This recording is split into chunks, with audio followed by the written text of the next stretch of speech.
You mean to tell me this Targaryen child and her horse lord husband have set foot in the north? Yes, Lord Eddard. According to the Raven, Manderley claims at the head of a host made up of some 40,000 riders.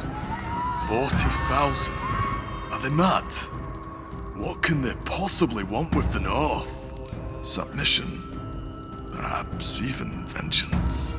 It matters not, my lord. They are here, and the people look to their warden for protection. Stories of the Horse Lord's brutality across the sea are well known, even in these parts.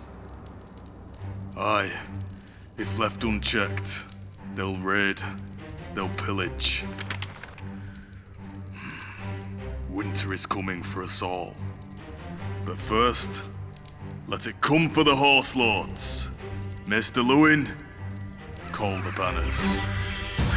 We made everyone wait long enough. Screw the long intros, Tom. The votes were in, it wasn't even close. First up to face Drogo's invasion is the North. Plugs quickly, like, subscribe, please. Algorithm, praise it. Patreon, we have one here if you want to show us some extra support. And if you want to vote on which kingdom is up next to face the Khalasar, the polls will from now on be solely in our Discord server here. Just keeps things tidy that way. It was an absolute ball ache trying to tally up votes from different sources. Now let's jump in. Here are the steadfast rules that remain consistent throughout all entries. And now here are the categories we think are important to consider in this fictional invasion. Done reading? Good, let's go. Kicking things off, let's have a look at how the North's geography favours the defenders and where does it disadvantage its people. The North is big, barren and cold, with perhaps the most diverse and even distribution of terrain of all the 7 kingdoms. Plains, hills, rivers, mountains, forests, the North has a bit of everything. Best way to think of it is a combination of the coldest and most barren parts of Yorkshire and Scotland scaled up to the size of a country like Russia. Or to be a bit more accurate with the square mileage, it's roughly the size of Argentina, which is still a very, very big country. Besides the glaringly obvious advantage every region's people will have of knowing the land and how to survive in it, the big boon to the North's defenders is the weather and climate by a gazillion miles. It puts the attackers on a timer every time they take action. If the Dothraki can't secure adequate shelter or set up appropriate camps while they move through the region, they will be decimated by the weather and climate alone, and the defenders only need to mop up the scraps. With the worst possible luck, they may even end up in the Manesis situation where they get bogged down by the weather, making their camp a prime target for hit-and-run raiding. Send a raven to Sir 20 of House Goodman, Tom, we may have need of him. Another massive advantage is the shit soil. That contributes to the scarcity of food along with a lack of usable resources and valuables. Feeding a 40,000 strong Khalasar and their horses will be an absolute nightmare for the Khal. The sparse population relative to the region's size also throws a wrench into this concern, as the tiny little fishing villages dotted on the coast and near the rivers are not going to feed an army that size for long. Meaning Dany and the Khal will be forced to attack hardened targets just to keep the army fed if supply lines get broken, whether it's a strategic objective or not. The lack of valuables and shinies to plunder is also going to mess with the Khalasar's morale. Only the fanatics are going to be motivated by Dany's claim and the cause, but most are going to want something shiny and valuable to make crossing that poisoned water worth it. This is made even worse by the sparse population as it limits the opportunities for slaving too. The horde is going to be as miserable as a eunuch in a whorehouse the whole time they're here.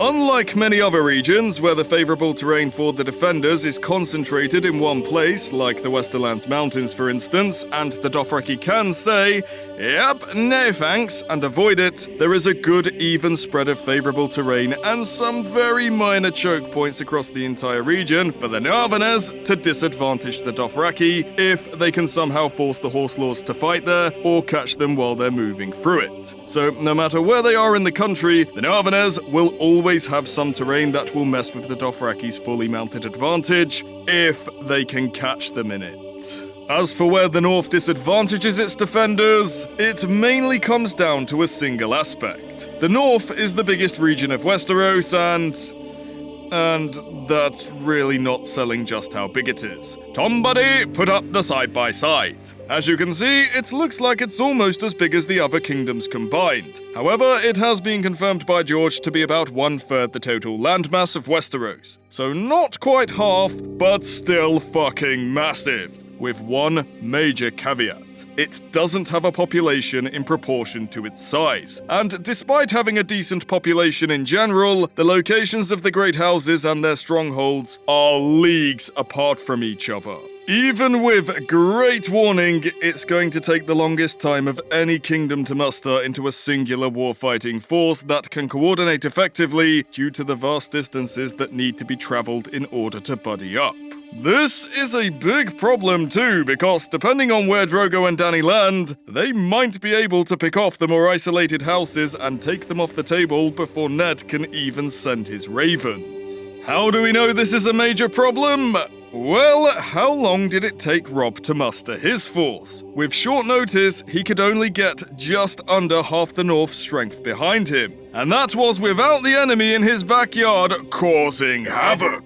And that alone still took him 2 months. In fact, it's such a big concern that it may not even be worth trying to muster the army into a singular force. But more on this later.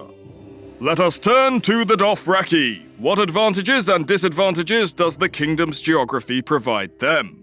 The one major advantage the Horse Lords have is how they can make use of the region's size and its rather open nature. As we keep reiterating, the North is... Wait, Tom, how many F-bombs are we allowed before we lose PG-13 status? Well, I don't care. It's fucking huge, with a capital F. And the Dothraki are an extremely mobile force. They've got a lot of room to run around, so catching them with a less mobile force is going to be an absolute ball ache if the Horse Lords don't want to fight. There aren't any major bottlenecks and choke points to trap them either, like you have in, say, the Westerlands or Riverlands, for instance. And the unfavorable terrain, like the forests and mountains, can be quite easily avoided. Even the rivers can be circumnavigated and rowed around according to the maps. There's also a good spread of flat open plains all over the country, notably in the Gift, the Barrowlands, the area past the Hornwood leading down to White Harbour, and in the centre of the region east of Winterfell, giving the Dothraki several favourable battlefields where they'll be able to decimate the North's forces in the open field. There's also plenty of rivers dotted around, so while keeping fed is an issue, keeping watered shouldn't be. And due to the variety and size of the rivers and how spread across the country they are, the Northerners will have a really hard time baiting the Horse Lords to a water source. As for disadvantages, basically everything else about the North. We already covered most of the disadvantages the kingdom causes the Dothraki in the defenders' advantages. Weather, lack of food, and the areas of unfavourable terrain. Basically, everything about this kingdom wants these Horse Lords dead, preferably as soon as possible. Welcome to the North, Khal. They picked a really fucking stupid place to invade first, didn't they? The next thing we need to consider is the Northern military forces, their numbers and their equipment. It's said that 1 Northerner equals 10 Southerners in battle. While this is most certainly hyperbole, and a little biased since it comes from a Northerner, there is arguably a small lick of truth in the statement. The North's track record in conflicts that have been decided through battle is better than any other regions, which leads to the notion they are pretty damn good warriors overall. One source claims the North has a sizable army, roughly 45,000 strong when fully tapped. Though, as noted in the kingdom's weaknesses for the defenders, it takes a bloody long time to muster this army at full strength due to the kingdom's size. I want to note here, though, that Tom takes issue with that number, and he actually makes a decent point in saying, we've never actually seen anything close to this level of force mobilized. Now, with Rob, you can certainly explain it with the fact he was on the clock to save his father and couldn't wait around for everyone, but as far as we know, the largest army ever produced by the North numbered 30,000 men, and that was mustered to fight King Aegon and his dragons, so you know for damn sure King Neela tapped the region dry to the last fighting man. In fact, all these numbers for region's potential armies are speculation. Believe it or not, we don't actually have an official canon number. Even that 45,000 figure actually comes from what could be considered a semi-canon source. Whatever that means. I mean, something's canon or it's not, right? But anyway, these figures are all we've got, so sorry Tom buddy, but that's what we're going with. So, the North can match the Khal's numbers, but not in regards to mounted power. The North has a cavalry ratio of about 4-1, which is actually pretty well backed up by the numbers in the books, where it hovers between 3-1 and 4-1, giving the North a mounted force between 9 to 12,000 strong at full strength, but more likely closer to 9 than 12 if we go by what we see in the books. A decent vanguard and harrying force to be sure, though on its own it won't be able to meet the Khal's Khalasar. However, it's worth pointing out that Northern cavalry will be made up of Northern horses. Shocking, isn't it? So if there's fighting where it's coldest, the North's horses are going to perform better. Unfortunately, we don't have enough official numbers for how many horses the houses can muster. We only know that Manderley has the most. So just to keep things clean, we'll just assume any gathered forces conform to the ratio of 4-1. Get out, you northern bastards. When it comes to equipment, this is where the North starts to run into a little bit of trouble. They have good steel as far as we know and don't have a reputation for using a particular weapon like some regions, so it's fair to say they make use of a bit of everything. So swords, spears, bows, crossbows, hammers, axes, maces, mauls, halberds, etc., etc. Because we don't have any official numbers for their archer to infantry ratio, and Northerners aren't famed for their archers, we're going to go with the common percentage for 15th century medieval armies of around 30%. However, the kicker is, the North is the kingdom with the least plate armor knocking around, and the most common armor is ringmail, likely accompanied by layers of leather, fur, or both, depending on what the weather dictates. This is problematic for the Northern forces. While mail and padding will be handy against the Dothraki Araks in close combat, since the Arak is a cutting-focused weapon with little capacity to thrust, the same can't be said for the Dothraki's recurve bows, which at the right distances will just punch straight through ringmail. This makes trying to fight the Dothraki in the open field an even bigger no-no. Because if the Horse Lords have the free reign of complete maneuverability and can leverage their hit-and-run tactics, they'll be able to cut the Northerners down with a storm of arrows, and what's worse is the Northerners will be hard-pressed to shoot back, as Dothraki bows are confirmed to outrange Westerosi longbows. Better raise the shields, lads. As for specialized units, the North has the Greybeards and the Crannogmen, who probably deserved mention in the army's video, but hey ho Tom, hindsight is 2020, they're getting addressed now. Greybeards are old men who believe they will burden their families when winter arrives, and as such leave home with the ideal outcome being they die gloriously in battle. They fight with suicidal fervor, and while they're not a game changer of a unit, they might be a persistent and irritating thorn in the side of the Dothraki when they charge into enemy camps, bloodlusted, screaming wildly, with no other goal than taking as many arselods as possible out before they go down. Not nice to be on the receiving end of it, is it, you pony-riding fucks? And while it's likely they'll avoid this part of the region like the plague, it's worth noting the swamps of the Neck will seem like they're coming to life and swallowing horse lords left, right and centre, thanks to the Crannogmen, who are guerrilla warfare masters. To be honest, the Neck is an absolute no-go for Drogo, nope, you all took it for granted, in nearly every regard. The region and its military forces hard counter just about everything that makes the Dothraki scary to fight. Plus, Howland Reed, who is an spooky swamp wizard with a goddamn shotgun.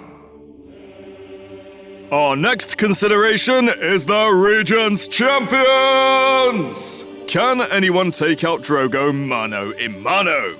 This is actually a worthwhile consideration. If you can kill Drogo in single combat, whether on the battlefield or through a fair challenge, it will, at worst, fracture the Khalasar's leadership and provide yet another motivator to infighting, and at best, dissolve the Khalasar entirely into roving, uncoordinated warbands that pose far less of a threat and can be dealt with one at a time. The problem is killing him, especially if he's on horseback, surrounded by his blood riders, where he's at his strongest. So, can anyone do it? Drogo in the lore is a freaking specimen of a fighter, and one of the deadliest warriors outright, judging by the dude's bells and hair. I can only name one warrior in the north, who isn't part of the Night's Watch at least, who I think might be up to the task, and he will lead the van. Of course, it's Great Jon Umber. 7 feet tall, one of the strongest people in the whole of Westeros, a great sword bigger than ice, and an experienced war veteran who keeps his skills sharp frequently against wildling raiders. If anyone in the north can, it's definitely this guy. This isn't to say no one else in the north could defeat Drogo. Other skilled warriors might get lucky, but if Drogo lives up to his reputation, Great Jon would be the safe bet. He gives Jaime Lannister, book Jaime by the way, pause, and that says a lot. I put 100 gold dragons on thee, Great Jon. Don't fucking let me down. Do it for Yorkshire, the north. Then, to wrap up our overview of the defenders, let's take a look at the kingdom's primary and secondary commanders. Starting with the primary commander, good old Ned Stark. Because it's just not enough for the North's geography to be a death trap to the Khalasar, the North also has to have one of Westeros' best military commanders leading its army, that also has right mindset for dealing with these pony-loving bastards. Noted by George to be very capable in logistics, Ned is a proven battle commander, having played a major role in Robert's Rebellion and the Greyjoy Rebellion at the head of the Northern forces. In Robert's Rebellion, he played a significant part in 2 of the conflict's linchpin battles, that being the Bobby doesn't need a hammer to fuck you up Battle of the Bells, and the breastplate-crushing victory at the Trident. Too soon, Rhaegar. After this, he lifted the Siege of Storm's End, though admittedly Mace kind of just gave up. And there could be more minor battles, but this era hasn't been fleshed out massively yet. Hey George, fuck those ancestral, white-haired, lizard-riding edgelords, and give us a show about this conflict if you have to do shows. Instead of releasing that book, we would all sacrifice our firstborns to the others for at this point. Following this, Ned also contributed heavily to the Siege of Pike, again as the commander of the Northern forces, and along with Robert put the final nail in the coffin of this stupid prat's dream of independence. Sorry, I've overused the word bellend too much with him lately. So, Ned isn't green when it comes to war, and while we don't get a direct statement of this, there is enough tidbits coupled with the time we spent with him to infer he is level-headed and incredibly disciplined, which results in a calm, measured commander who understands the value of patience and not rushing in blind or giving in to reckless emotions. On top of this, his people absolutely love him. Want to know why? We covered it in this video here, check it out if you want. Ned inspires love and loyalty in his people, which means his forces are far more likely to respect and listen to him. And if there's any commander in this series where their forces will fight to the very last man before surrendering, it's probably Ned. Ned is a commander who understands how to hold the line over charging in with fury, and his men love him enough to listen to him. The Dothraki will be hard-pressed to provoke him, and their attempts at fear tactics and causing chaos and disorder are unlikely to elicit anything other than a firm, level-headed response. As an ideal commander to face the Dothraki, we'd score Ned an 8 out of 10, making him an A-tier commander for countering the Horse Lords, with him only losing a couple of points because of his caring nature and loyalty to those under his rule. He won't want to make sacrifices if he can help it, which could potentially be exploited in the right circumstances. But still, in Ned we trust. This message brought to you by the Stannis Baratheon Party. Ned backed the one true king, as should you. And a quick overview of the region's noteworthy secondary commanders. No bloody way can we go into the same depth with these guys. I'm sorry, we'll be here all day. So here's a quick list and some notable traits. Dum dum dum dum dum dum.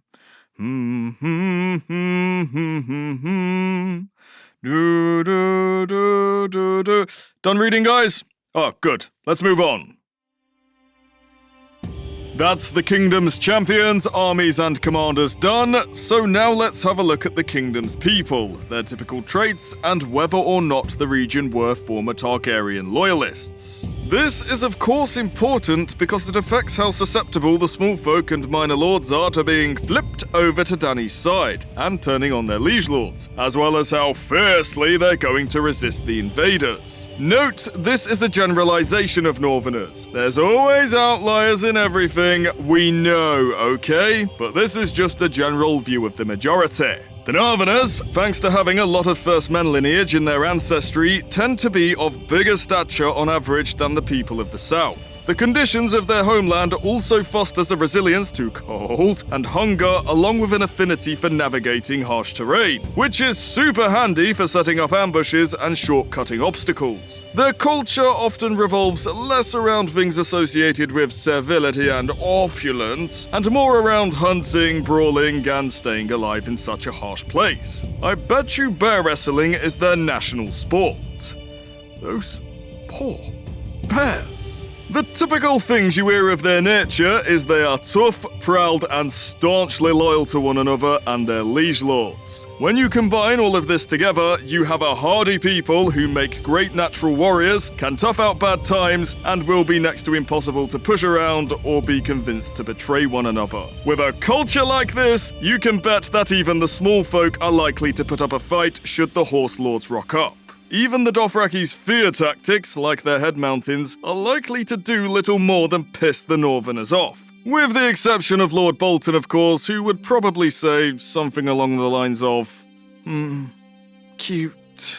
As for whether or not they were Targaryen loyalists, the region and their liege lord were one of the three primary instigators of the rebellion, so basically the furthest thing from. The memory of the Mad King's treatment of Rickard and Brandon is still fresh, so Dany's name is about as valuable as a phrase offering of guest right to these guys. The only notable chink in the armor is this prick and his bigger prick of a son as a potential weak link that might betray. But while it's true the Boltons have no love for the Starks, Roose is a ruthless opportunist. He'll only act if the opportunity is there. He'll likely try to keep his options as open as he did with Robb, but unless Ned starts losing badly, no way will he try anything funny when Ned's got the entire North behind him. Ned, despite being a stand-up fella and all-round nice guy, has a firm sense of justice. And should Lord Stark beat Drogo, which, let's be fair, the odds are on his side, Bolton will have bought himself a one-way ticket to seeing his house wiped off of the map.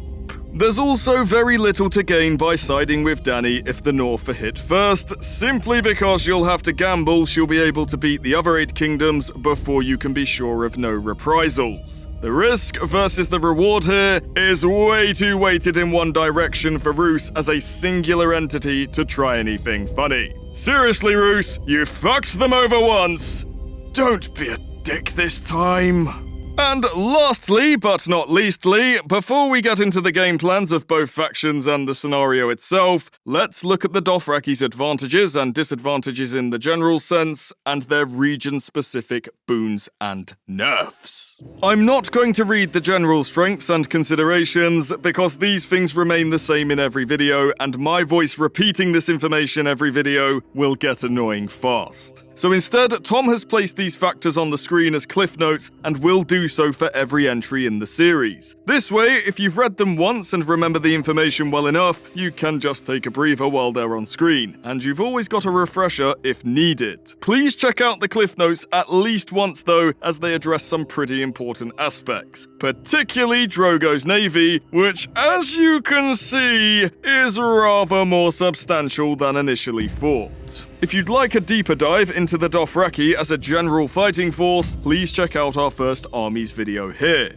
Anyway, let's get kettle on and welcome you back to North, and take a look at the Dothraki's region-specific advantages and disadvantages for their forces. The first major advantage is Jorah Mormont. The North is his former home. While he'll have good general knowledge of Westeros as a whole, his knowledge of the North will be far more extensive. He'll have a good idea of how the Northerners operate and where might be best to strike, as well as more in-depth knowledge of the layout of the land. I'll be honest though, I think his advice would likely be, don't hit the North first, it's suicide, wait until you've got other kingdoms under thumb to help you take it. So, we'll have to assume for this specific entry, Drogo told him to fuck off in Dothraki because reasons. And we say that because Drogo is not as stupid as people make him out to be, and he respects Jorah, so he probably would listen to his advice. Tom, however, disagrees. He thinks Jorah might have an axe to grind with the North that may supersede his common sense, and he may just want to do some damage and take some vengeance on Ned. As always, when me and Tom have a civil disagreement, you guys can let us know in the comments who you agree with.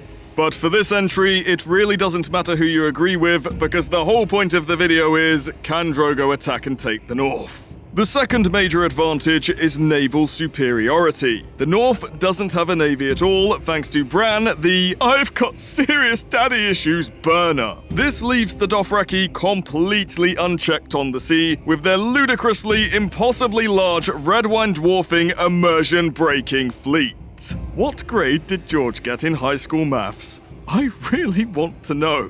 There's the obvious advantage of not getting any forces sunk before touching ground, but there's the even greater advantage of being able to blockade any coastal town or city with impunity. Thanks for that, Bran, you fucking knob. And that's it for the region-specific advantages. As for the region-specific disadvantages for the Dothraki, the first detriment we've got to address is the effects the kingdom has on their horses. Due to the coldness of the North, horses that aren't native to the area have trouble adapting to the more severe weathers like blizzards. We see this in the books with the fucking Manus and the mounted portion of his army. I have no doubt the horses from the much warmer Dothraki Sea are going to run into similar issues, causing disruption and limiting their mount's effectiveness further down the line if the Dothraki aren't quick about things, placing yet another timer on top of the winter one.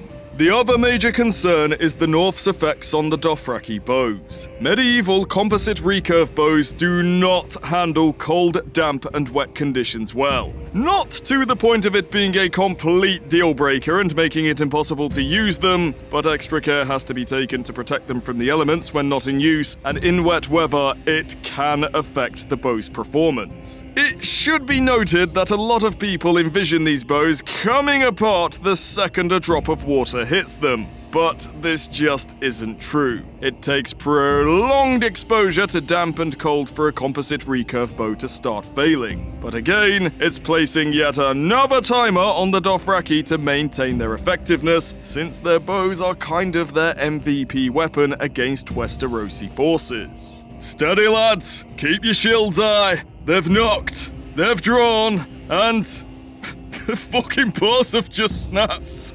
Let's charge. And that will just about do it. So load up the maps, Tom Buddy, and let the invasion begin. God, can you believe we're only halfway through? To be clear, the kingdom's victory conditions include any one or a combination of destroying the Khalasar in its entirety, forcing the Khalasar to pull out of the kingdom, killing Drogo, or fracturing the Khalasar to the point of non-threat. I would first like to make it clear we're trying to approach this like both sides aren't complete morons. Too often with scenarios like this one side gets treated like they have the strategic genius of Thrawn and the other a feckless idiot who just attacks everything close by. We also won't be approaching this by picking a battlefield location and just smashing the armies together like kids playing with action figures. Come on, we all did it. So the first thing to address is, what would be the Dothraki's primary objective/win condition? Well, it depends on what the Dothraki are looking to do. For these region-specific entries, the subject is, if Drogo invades and tries to conquer the region, how can the region as an isolated faction stop him? That means the objective is taking the kingdom and holding it, or gathering enough momentum that the region's people can no longer stop them wreaking havoc with their nomadic roaming and raiding. It should be noted, though, that when it comes to the finale of this series, when the tables turn and we look at how Drogo could conquer/pacify all 7 kingdoms with alliances back on the table and politics between kingdoms back in play, Drogo's aims in the north would be vastly different. Tom, who I have to give props to for being a much better strategist than me, has already drafted it out, and I have to say I think he's absolutely spot on, and the Dothraki, for reasons that will be addressed later, probably wouldn't look to conquering the north. More so, they'd just be looking to damage and loot it and bounce from the region as soon as possible. But we'll address this in the finale, which you can be on the lookout for in, I don't know, maybe 10 years' time if you're lucky. Anyway, back to this entry where the Horse Lord's aim is to invade and take this region. Most people are probably going to say the play is to take Winterfell. Makes sense on the surface, sail up the White Knife, take the power base of the north. But it's not going to be that easy. Getting to bloody Winterfell is far harder than it looks, because it's almost in the middle of the north, and that's at least 200 miles away from White Harbor. There's also the question of if the castle could even house 40,000 Dothraki and their horses, even with the winter town outside. Even if they did go full steam ahead and hit it, you'd end up with a Theon situation, where it's like, great, you took it, but what have you really accomplished in the big picture of conquering the north? You've kinda trapped your son in the middle of the region, and you've got to come out eventually for food, and us northerners are probably gonna be waiting for you. And if we're smart, which I think we are, we ain't gonna start letting you move around. Nope, Winterfell needs to wait. Firstly, the Pony Boys need a foothold that functions as a shelter for the whole Khalasar, and most importantly, food supply. This needs to be addressed before anything else. The north is too sparsely populated, and there are not enough farms and villages concentrated in one place for the Khalasar to sustain a force of 40,000 men and their horses through raiding and pillaging. They need to get food and maintain that supply, or they will starve to death as they push into the region. Off the bat, anything on the west side of the kingdom is off the table. Even if it wasn't for the fact the west side of the country is predominantly all the worst possible terrains for the Dothraki to fight on if the north engaged them, sailing all the way around Westeros would give Ned and the north way too much warning and way too much time to gather their full strength. They would likely even be in a position to oppose the landing itself and attack the beachhead at full strength. There's only one prize that could make the Dothraki's invasion even remotely viable: White Harbor. It's the only worthwhile target for the Khalasar. The city is the primary source of external trade for the north, and as such can provide an external supply line for the Dothraki to secure food to feed the army. Initially with Drogo's wealth, but eventually with the spoils of war/plunder, because the Horse Lords damn sure ain't staying fed from raiding small pockets of inhabited areas dotted about. And that's before the north pulls what all cold barren countries tend to do when they get invaded: salty earth fuckery. The city is also the largest settlement in the north, and potentially the most prosperous, which makes for more plunder to fund the war effort and motivate the Khalasar. It's also the most populated settlement, estimated to have a population of about 35,000. Even after counting the inevitable military and civilian deaths in its sacking, it's still going to be the most lucrative mass slaving opportunity Drogo will have in the entire kingdom, and is very much required to maintain Drogo's war. This large population also implies that White Harbor can likely house most of the Dothraki forces too, should the weather turn murderous. The Horse Lords wouldn't like it, as they are fond of the nomadic way of life, but the North just can't facilitate such a roaming and raiding approach on such a large scale. The army would simply starve to death out there. They need a home base with which to facilitate an external supply line from, and the only one that makes any sense is White Harbor. Suck it up, Drogo, and prepare to be a homemaker. Ooh, you look cute in that apron.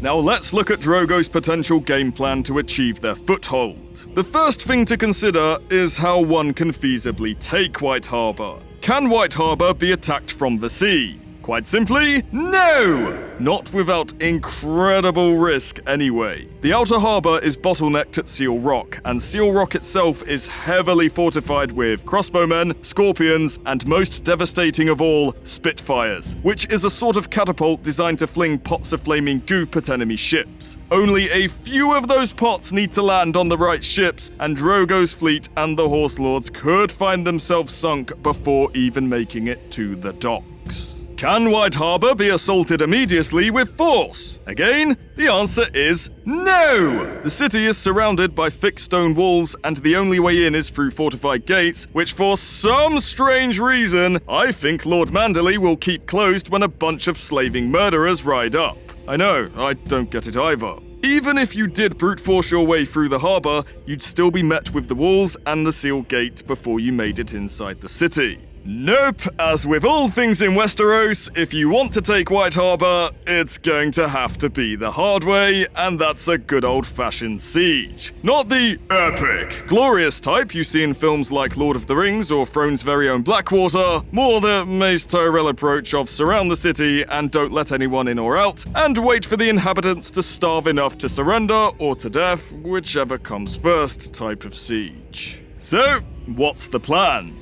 Drogo will need to realize that it's no good sieging from just the land or the sea. It's got to be both. Otherwise, the city will have at least one means of staying supplied, and they'll be in a position to hold out indefinitely. Luckily for Drogo, he has both a massive army and either a 160-strong fleet of gigantic, nigh on unsinkable warships, or 3,600 ships of varying sizes. For fuck's sake, George, you really didn't think the logistics of Drogo's potential invasion through, did you? Now, to lay siege to a city, a general rule of thumb is for the attackers to outnumber the defenders by 3 to 1 when it comes to assaulting the city or castle, and for the attackers to have roughly 1 soldier for every 10 civilians when it comes to sacking the city. The best guesstimates I could find for Manderley's military forces seem to be between 3,000 and 5,000 men-at-arms, with at least 500 of them being cavalry. And the population of White Harbor is estimated to be about 35,000.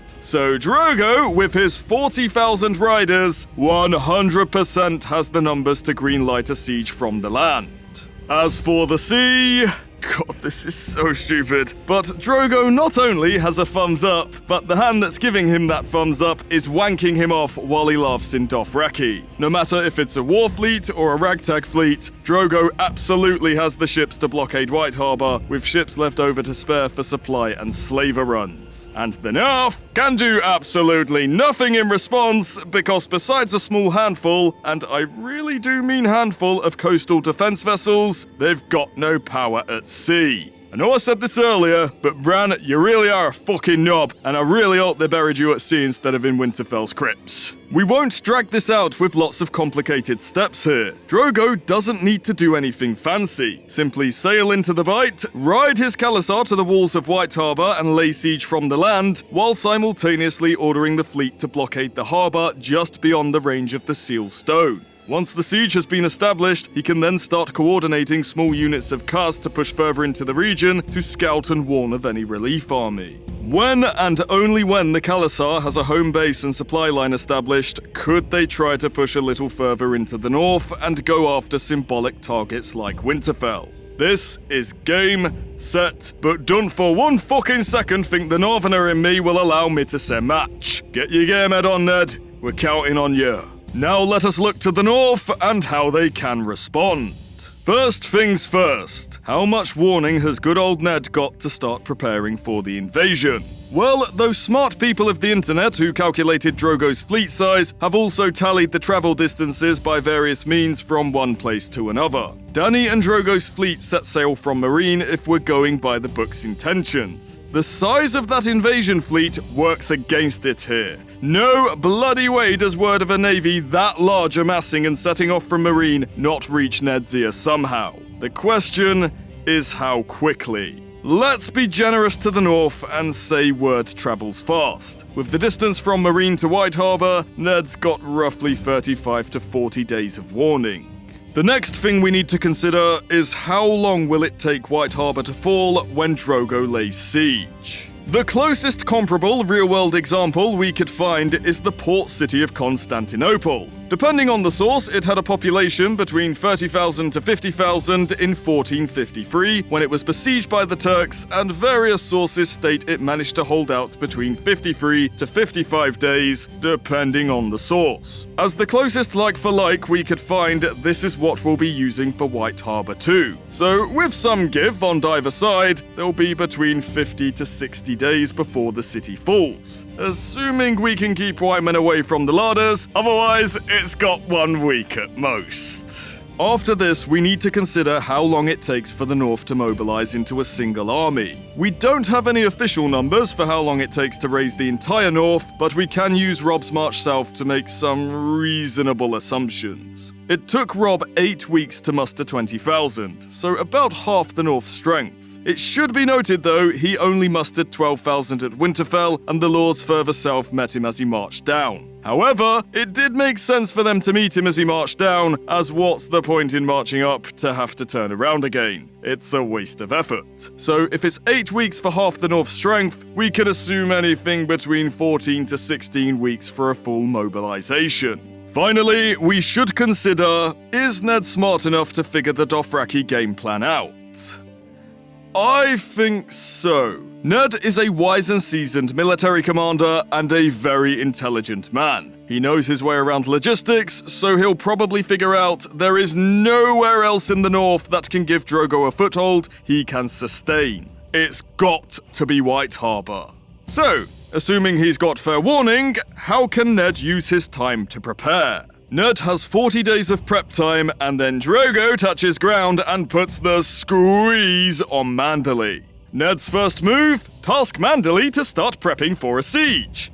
Duh! It takes no more than a few days for the Raven to reach Manderley, so he'll have the warning with plenty of time. I mean, if we're being honest, it's likely Wyman who has in fact warned Ned via traders in his docks, so he's probably already shoring up the city's defenses. Second move! While we're still in this 40-day grace period, we'll also be employing a tried and true tactic. Scorched earth. The Northerners are a resilient folk and know how to cope with hard times, which is why they're probably no strangers to this tactic. During the Dance of the Dragons, the Winter Wolves, in collaboration with the Riverlords, used this tactic to fuck over Criston Cole's force in the Riverlands before the battle known as the Butcher's Ball. And if you've read the book, you know how that goes down. Tom has made a good point here, however, and stated that the North may not be willing to try this on their home turf, since food is scarce as is and might be a touch more sacred.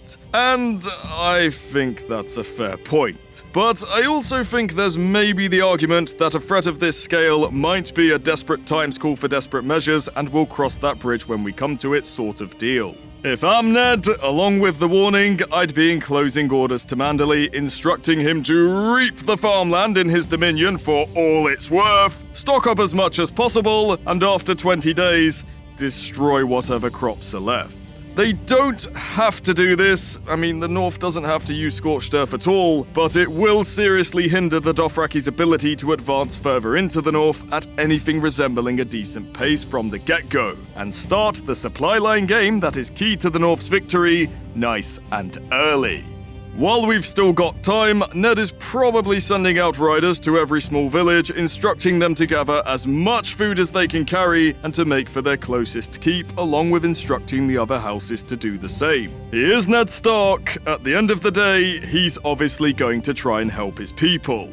Lastly, if I were Ned, I'd be instructing the lords to ready their fighting men, but not calling them to Winterfell. More on this later. I know the intro had Ned saying call the banners, but that was more for intro epicness and dramatic effect. In reality, it's really not practical with the time constraints.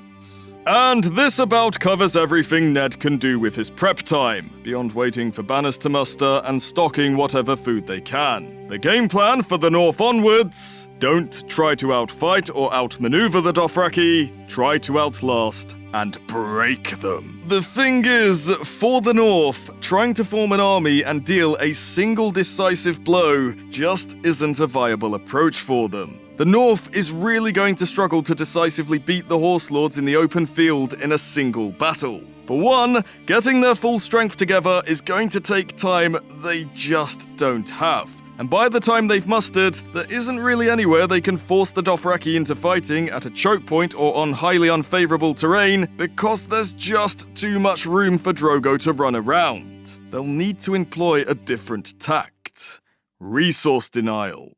But the big question first: can Ned or Manderley save White Harbor? Could the siege be relieved?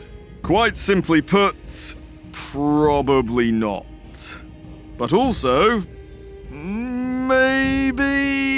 With all things standard, Ned cannot muster a large enough northern army and march it down to White Harbor before the city falls. It's legitimately impossible. Even if you wanted to give Ned the absolute best possible hand and give him the maximum warning time, couple it with the maximum holdout time of White Harbor, and have him force march his army down there in a day or two somehow, he'd still arrive roughly 12 days too late, which is way too many days to give the benefit of the doubt or leeway.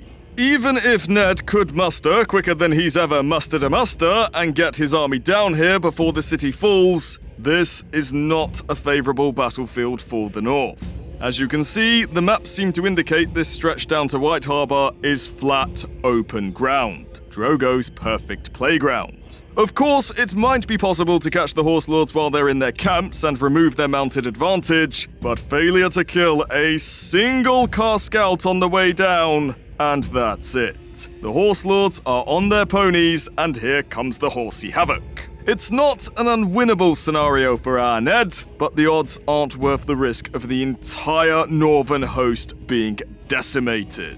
Manderley, you fucking arsehole, why'd you have to build your city on flat ground, eh? So, can Ned or Wyman do anything to tar pit the Dothraki at White Harbor? Again, probably not.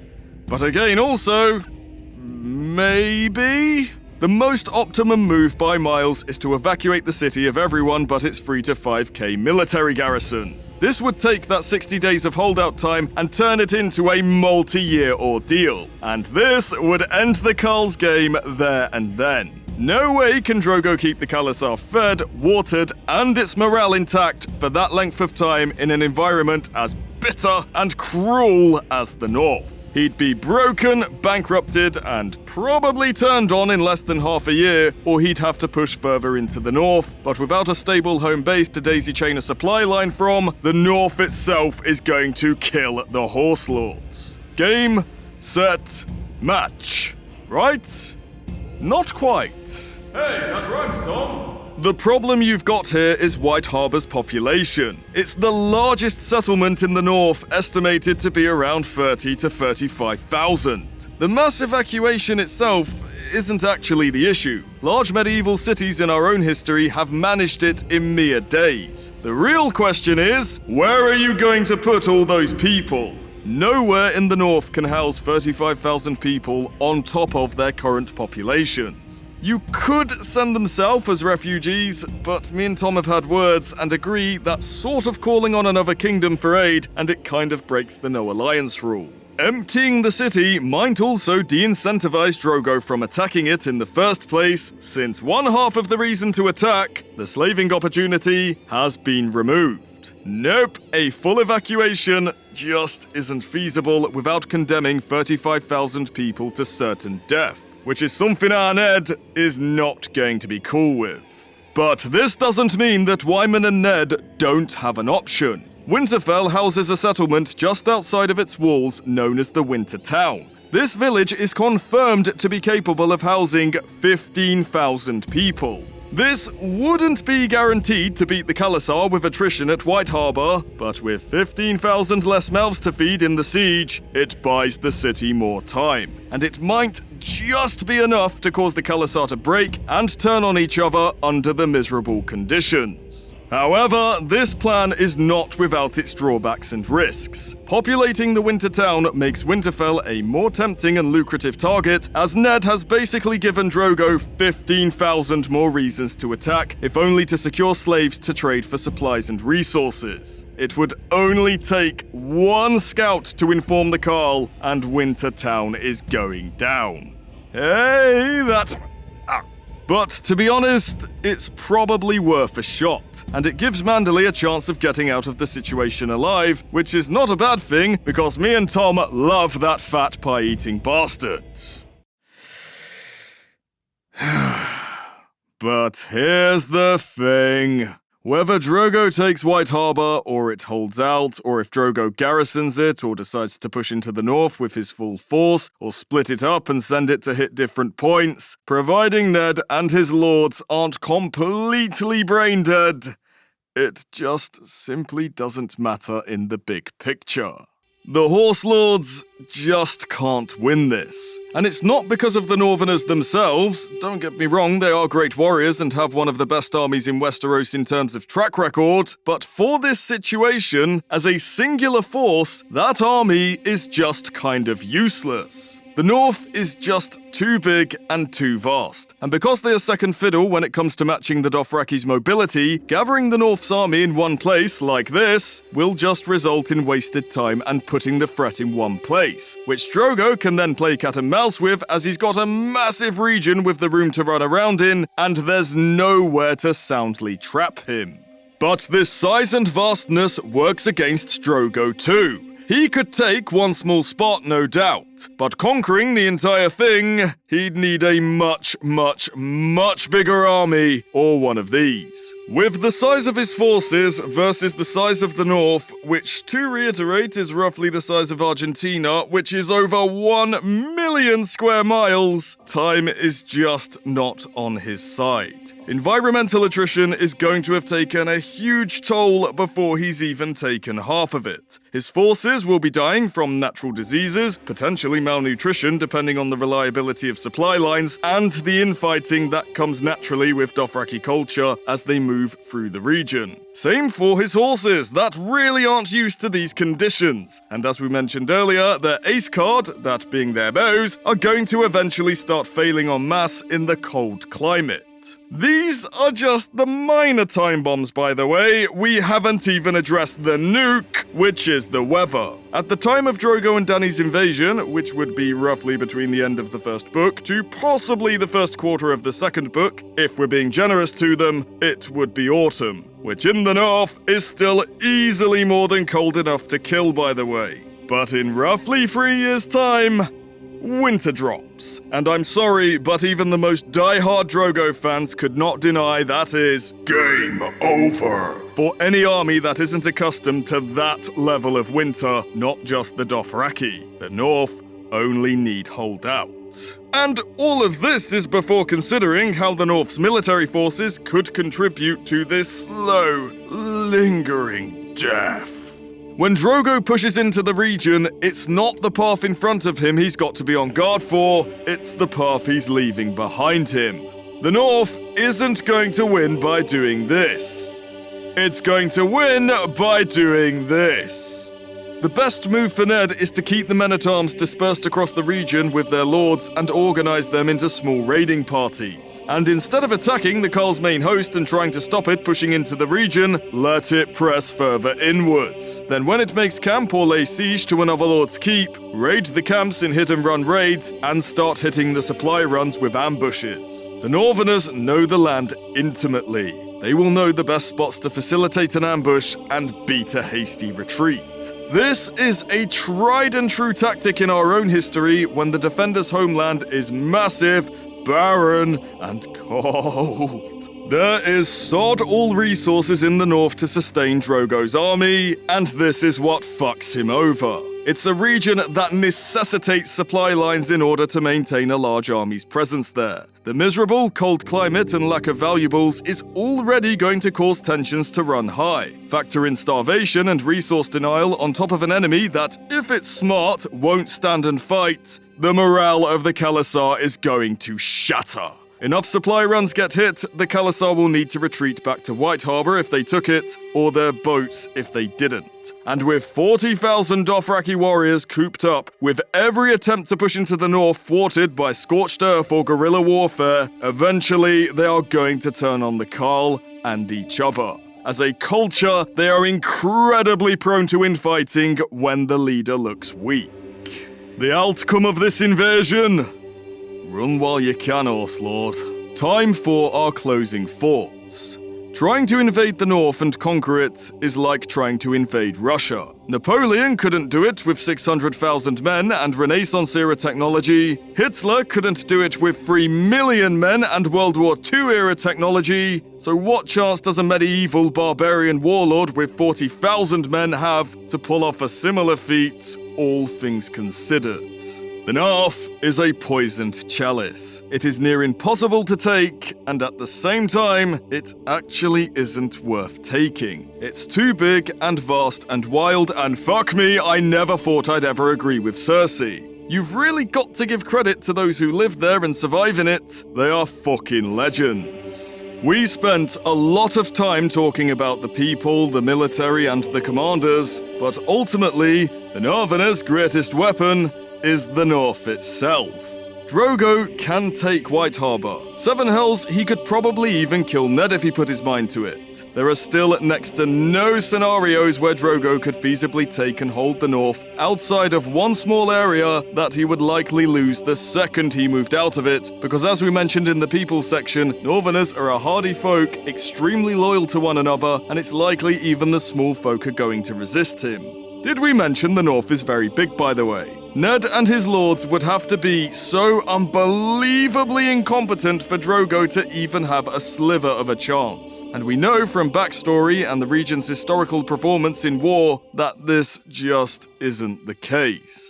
On our tier list of the kingdom's chances of repelling the Khal's conquest, after really looking into it, the North is firmly in the S tier and they are comfortably at the very top of it. This is why we think when it comes to Drogo having his turn at taking all the kingdoms, the North would almost be akin to an optional side quest, and outright conquest through force would absolutely not be the goal. I don't want to say 10 times out of 10, since you've always got to account for miracles, but assuming the Dothraki were playing for keeps over the kingdom, the North would win this pretty much every time at the cost of maybe one large settlement or keep, which to beat back the most feared warlord in all of Essos is a pretty damn good result. That's right, Horse Lord. Get back on the boat, try somewhere else. And that's our take. That's the hardest region, done and dusted. If you made it to the end, we hope you enjoyed, and thanks so much for watching. Let us know if your thoughts differ from ours. If you'd like to vote for the next region, head on over to our Discord server. We'll be holding the vote this month.